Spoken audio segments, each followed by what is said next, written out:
මගේ YouTube channel එකත් එක්ක එකතු වෙලා ඉන්න ඔයාලා හැමෝටම ආයුබෝවන්.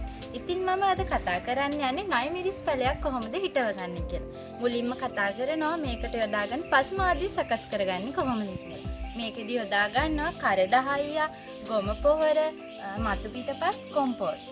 ඒ හතර එකතු කරලා මම මුලින්ම මේ පස් මාධ්‍ය සකස් කරගෙන තියෙනවා. මේ පස් මාධ්‍ය සකස් කරගෙන මුලින්ම ජීවාණු හරණය කරගන්න ඕනේ දවස් දෙකක් විතර. මම මෙතනදී මේ පස් මාධ්‍ය සකස් කරගෙන තියෙන්නේ මතු පිටපස් කොටස් දෙකකට, ගොම පොහොර කොටස් භාගයක් සහ කර 10 කොටස් එකක්, කොම්පෝස්ට් කොටස් එකක් විදිහට මම සකස් කරගත් පස් මාධ්‍ය දවස් දෙකක් විතර ජීවාණු හරණය කරලා තමයි අපි පැලේ හිටවන්න ගන්න ඕන. මම මෙතනදී යොදාගෙන තියෙනවා මේ ණය මිරිස් පැල හිටවන්න 16 පොලිතීන් බෑග් එකක්. හරි. අපි දැන් බලමු කොහොමද මේකට පස් මාධ්‍ය එකතු කරගන්නේ කියලා.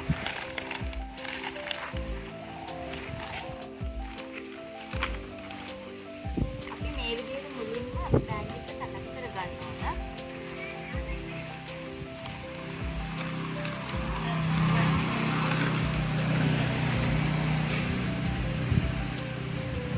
මේ ආකාරයට පස් මිශ්‍රණය බෑග් එකට එකතු කරගන්නවා.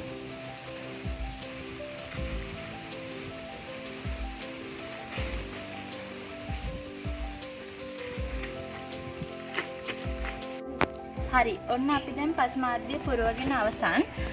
අපි මේකෙදී බලන්න ඕන බෑග් එකේ ඉහළ මට්ටමේ සිට අඟල් දෙකක් පහළින් තමයි පස් මාධ්‍ය එකතු කරගන්න ඕන.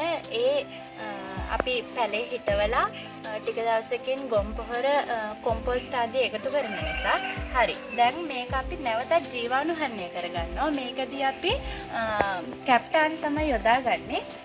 කැප්ටාන් ගිනි පෙට්ටි තියෙනකින් මල් බාල්දි එකකට එකතු කරලා තමයි මේ ද්‍රාවණය සකස් කරගන්නේ. හරි.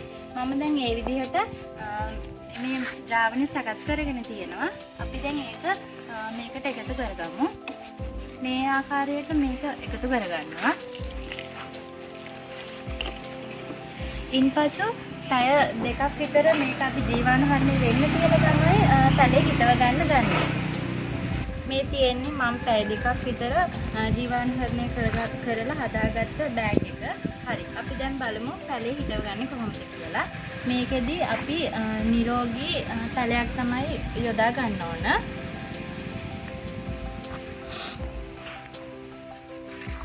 පැලේ හිටවද්දි මේ ආකාරයට මුල් වලට හානි නොවනසේ පැලේ හිමින් හිටව ගන්න ඕන.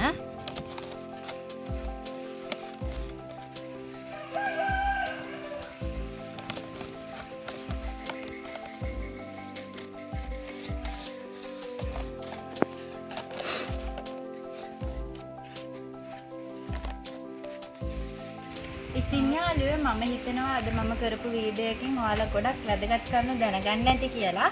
ඊළඟට අපි මේ ණය මිරිස් වගාවට පොහොර යොදන ආකාරය ගැන මම තවත් වීඩියෝ එකක් ගන්න බලාපොරොත්තු වෙමින් ඉන්නවා.